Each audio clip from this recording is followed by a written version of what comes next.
मन्नाथः श्रीजगन्नाथः मद्गुरु श्रीजगद्गुरु मदात्मा सर्वभूतात्मा तस्मै श्री गुरवे नमः।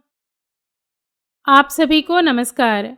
धर्मधारा के इस सत्संग श्रृंखला में मैं तनुजा ठाकुर आपका हार्दिक स्वागत करती हूँ।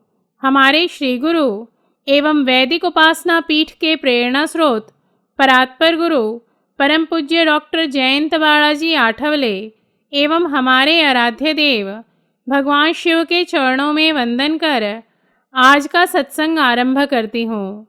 आज का विषय है अक्षय तृतीया। अक्षय तृतीया को अनंत, अक्षय, अक्षुण्ण फलदायक कहा जाता है। जिसका कभी क्षय नहीं होता उसे अक्षय कहते हैं। वैशाख मास की शुक्ल पक्ष तृतीया को अक्षय तृतीया कहते हैं। इस वर्ष अक्षय तृतीया 9 मई को है। ऐसा माना जाता है कि इस दिवस जिनका विवाह होता है उनका सौभाग्य अखंड रहता है। किंतु इस वर्ष अर्थात 2016 की अक्षय तृतीया पर विवाह का योग्य मुहूर्त नहीं है। ऐसा शुक्र तारा के अस्त होने के कारण है एवं इस समय गुरु भी वक्री हैं। इसी कारण कई वर्ष पश्चात इस बार अक्षय तृतीया के दिवस विवाह मुहूर्त नहीं है। शुक्र तारा 30 अप्रैल को अस्त हुआ है एवं यह 6 जुलाई को उदय होगा। शुक्र भौतिक सुख ऐश्वर्य का संकेतक ग्रह है और नए जीवन के शुभारंभ हेतु इसकी उपस्थिति आवश्यक है।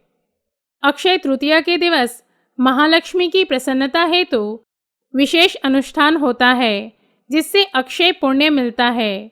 इस दिन बिना पंचांग देखे कोई भी शुभ कार्य किया जा सकता है, क्योंकि शास्त्रों के अनुसार 3.5 शुभ मुहूर्तों में से यह संपूर्ण दिवस स्वयं सिद्ध मुहूर्त माना गया है। विक्रम संवत अनुसार अन्य शुभ दिवस इस प्रकार हैं: चैत्र शुक्ल प्रतिपदा, आश्विन शुक्ल विजयादशमी तथा दीपावली की प्रतिपदा का आधा दिवस।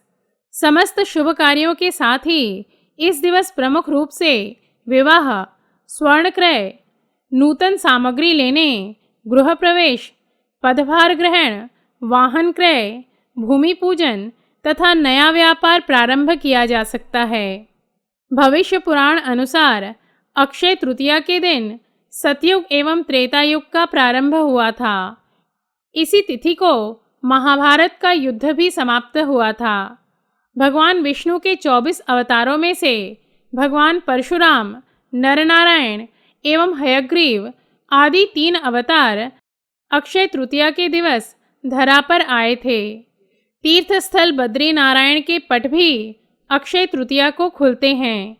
वृंदावन के बांके बिहारी के चरण दर्शन केवल अक्षय तृतीया को ही होते हैं। अब हम यह जान लेते हैं कि अक्षय तृतीया के दिवस क्या करना चाहिए।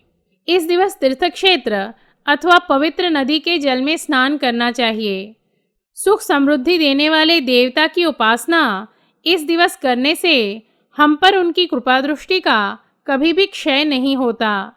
इस दिवस श्री विष्णु सहित वैभव लक्ष्मी की प्रतिमा का भी भक्ति भाव से पूजन करना चाहिए। अक्षय तृतीया पर पूर्वज पृथ्वी के निकट आने से मनुष्य को अधिक कष्ट होने की संभावना होती है। मनुष्य का पितरों के प्रति भी ऋण होता है। अतः इस दिवस पूर्वजों के लिए जल तिल तर्पण करने का एवं पिंडदान करने का शास्त्रीय विधान है। साथ ही देव तर्पण भी करना चाहिए। इससे देवता एवं पितर संतुष्ट रहते हैं एवं उनका आशीर्वाद मिलता है। साथ ही तर्पण करने वाले के पाप भी नष्ट होते हैं। इस दिवस दान का विशेष महत्व है एवं शास्त्र अनुसार दान करने से व्यक्ति के पुण्य संचय में वृद्धि होती है और स्वर्ग की प्राप्ति होती है। परंतु स्वर्ग सुख भोगने पर पुनः पृथ्वी पर जन्म लेना पड़ता है। मनुष्य जीवन का खरा ध्येय पाप पुण्य के परे जाकर ईश्वर प्राप्ति करना है। इसीलिए दान सदपात्र को देना चाहिए। इससे दान का कर्म अकर्म कर्म होता है, अर्थात पाप पुण्य का लेखा जोखा लागू नहीं होता तथा मनुष्य की आध्यात्मिक उन्नति होकर वह स्वर्गलोक के आगे के उच्च लोकों में जाता है। इस ब्रह्मांड में दान है तो संत से अधिक सत्पात्र कोई नहीं होता। अक्षय तृतीया के दिवस ब्रह्म मुहूर्त में उठकर समुद्र या गंगा स्नान करने के पश्चात भगवान विष्णु की शांतचित्त होकर विधि विधान से पूजा करने का प्रावधान है। नैवेद्य में जौ या गेहूं की सत्तू, ककड़ी और चने की दाल अर्पित की जाती है। तत्पश्चात फल, फूल, बर्तन तथा वस्त्र आदि दान कर ब्राह्मणों को दक्षिणा दी जाती है। इस दिवस ब्राह्मण को भोजन करवाना कल्याणकारी समझा जाता है। मान्यता है कि इस दिवस सत्तू अवश्य ग्रहण करना चाहिए एवं नए वस्त्र तथा आभूषण पहनने चाहिए। गौ, भूमि, स्वर्णपात्र इत्यादि का दान भी इस दिवस किया जाता है। यह तिथि वसंत ऋतु के अंत और ग्रीष्म ऋतु का प्रारंभ दिवस भी है। इसीलिए अक्षय तृतीया के दिवस जल से भरे घड़े, कुल्हड़, सकोरे, पंखे, खड़ाऊं, छाता, चावल, नमक, घी, खरबूजा, ककड़ी, शक्कर, साग, इमली, सत्तू आदि गर्मी में लाभकारी वस्तुओं का दान पुण्य फलदायी माना जाता है। इस दान के पीछे यह लोक विश्वास है कि इस दिन जिन जिन वस्तुओं का दान किया जाएगा वे समस्त वस्तुएं स्वर्ग या अगले जन्म में प्राप्त होंगी। इस दिन लक्ष्मी नारायण की पूजा श्वेत कमल अथवा श्वेत गुलाब या पीले गुलाब से करना चाहिए। ऐसी भी मान्यता है कि अक्षय तृतीया पर अपने अच्छे आचरण तथा सद्गुणों से दूसरों का आशीर्वाद लेना अक्षय रहता है। भगवान विष्णु एवं माता लक्ष्मी की पूजा विशेष फलदायी मानी गई है। इस दिन किया गया आचरण और सत्कर्म अक्षय रहता है। इस दिन से विवाह आदि संस्कार आरंभ हो जाता है।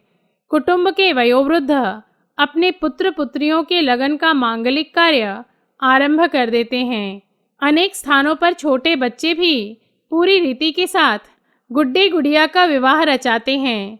इस प्रकार गांवों में बच्चे व्यवहारिक कार्यों को स्वयं सीखते हैं एवं आत्मसात करते हैं। कई स्थानों पर तो कुटुंब के साथ साथ पूरा का पूरा गांव भी बच्चों द्वारा रचे गए वैवाहिक कार्यक्रमों में सम्मिलित हो जाता है। इसीलिए कहा जा सकता है कि अक्षय तृतीया सामाजिक व सांस्कृतिक शिक्षा का अनूठा त्यौहार है। कृषक वर्ग भी इस दिवस एकत्रित होकर आने वाले वर्ष के आगमन, कृषि पैदावार आदि के शगुन देखते हैं। ऐसा विश्वास है कि इस दिन जो शगुन किसानों को मिलते हैं वे 100% सत्य होते हैं। आज इन्हीं शब्दों के साथ हमारे श्री गुरु परम पूज्य डॉक्टर आठवले एवं भगवान शिव के चरणों में कृतज्ञता व्यक्त कर सत्संग समाप्त करती हूँ। धर्म और अध्यात्म से संबंधित धर्मधारा के इस सत्संग श्रृंखला में हम नए तथ्यों के साथ पुनः उपस्थित होंगे। तब तक के लिए नमस्कार। जयतु हिंदू राष्ट्रम। पूर्णमदः पूर्णमिदं पूर्णात् पूर्णमुदच्यते पूर्णस्य पूर्णमादाय पूर्णमेवावशिष्यते।